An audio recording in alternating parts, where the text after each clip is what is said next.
অনেক ত্যাগের বিনিময়ে আমরা আজকে অন্তর্বর্তীকালীন সরকার পেয়েছি। প্রিয় সংবাদ মাধ্যমের ভাই ও বোনেরা, আসসালামু আলাইকুম। আজ দেশের কোটি কোটি লোক বন্যায় ভাসছে, মানুষের দুঃখ কষ্টের সীমা পরিসীমা নাই। বিএনপির পক্ষ থেকে আমরা প্রত্যেকটি স্থানে ত্রাণ দল পাঠিয়েছি। যতটুকু সম্ভব আমরা বন্যার্থদের পাশে দাঁড়িয়ে তাদের দুঃখ কষ্টের ভাগী হবার জন্য চেষ্টা করি। বাংলাদেশের পরিস্থিতি সম্পর্কে আপনারা সবাই জানেন। একটি বিশ্বনন্দিত ব্যতিক্রমধর্মী বিপ্লবের মাধ্যমে বাংলাদেশের ছাত্র জনতা, বিএনপি এবং বিরোধী দলসমূহ তাদের ত্যাগ এবং কষ্টার্জিত সংগ্রামের বিনিময়ে স্বৈরাচারী শেখ হাসিনা দেশ থেকে পলায়ন করেছে এবং আমরা সবাই মিলে, ছাত্র জনতা এবং বিরোধী রাজনৈতিক দলসমূহ মিলে প্রফেসর ইউনূসের নেতৃত্বে একটি অন্তর্বর্তীকালীন সরকার প্রতিষ্ঠা করেছি।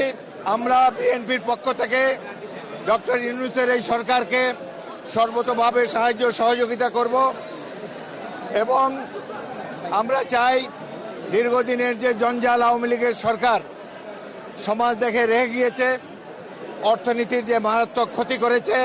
দুর্দান্ত সব উপাদানে তৈরি ঝাঁঝালো স্বাদের প্রাণ ঝালমুড়ি, এই ঝাঁজ সেই ঝাঁজ। আয়নাগরের মতো মানবাধিকার লঙ্ঘনকারী প্রতিষ্ঠানের মাধ্যমে দেশের মানুষকে গুম করেছে, তাদের বিরুদ্ধে দ্রুত গতিতে ব্যবস্থা নেওয়ার জন্য আমরা এই সরকারকে সময় দিতে চাই। আমরা আশা করি একটি যৌক্তিক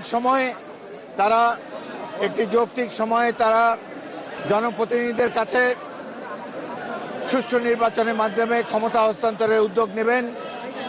আমরা অপেক্ষা করে আছি, তাদেরকে সময় দিতে চাই যাতে করে তারা এই যে বাংলাদেশের যে অপমান, বাংলাদেশের জনজীবনে যে মারাত্মক ক্ষতি করেছে আওয়ামী লীগের সরকার, তার থেকে কিছুটা যাতে জনগণ রেহাই পায় এবং গণপ্রতিনিধিরা উপযুক্ত সময় এসে তাদের বাকি কাজগুলো সমাধান করবে। আজকে এখানে এসেছেন বরগুনা থেকে বারবার নির্বাচিত সংসদ সদস্য জনাব নুরুল ইসলাম মনি, বিএনপির ভাইস চেয়ারম্যান। তিনি অনেকবার নির্বাচিত হয়েছেন।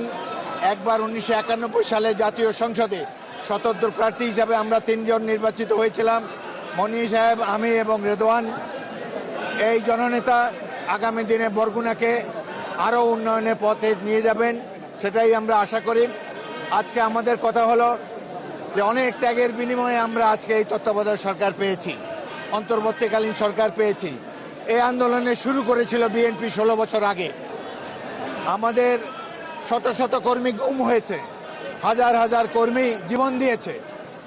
মানুষের যেই ধরনের অত্যাচার তারা বিএনপি এবং অঙ্গ সংগঠনের নেতৃবৃন্দের উপরে করেছে, এই বিশ্বে তার কোনো নজির নেই।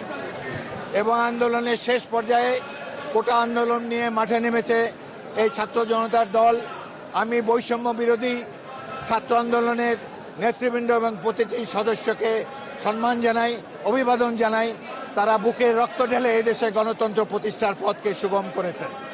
যারা শহীদ হয়েছেন, আবু সাঈদ, মুগ্ধ সহ যারা শহীদ হয়েছেন, তাদের সবাই রুহের মাগফিরাত কামনে। বিএনপির 198 জন সদস্য এই সর্বশেষ আন্দোলনে ছাত্রদের পাশে দাঁড়িয়ে যুদ্ধ করতে গিয়ে শহীদ হয়েছেন। আরও অনেক গণখবর আবিষ্কৃত হচ্ছে।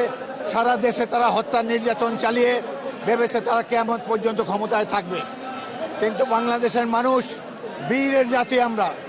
আমি অত্যন্ত ভাগ্যবান, 71 সালে স্বাধীনতা যুদ্ধে অংশগ্রহণ করেছি এবং এবারকার জুলাই বিপ্লবেও স্বাধীনতা যোদ্ধাদের পাশে দাঁড়িয়েছি। দুইবার আমরা স্বাধীনতা অর্জন করেছি। আমি মনে করি আমাদের জীবন ধন্য।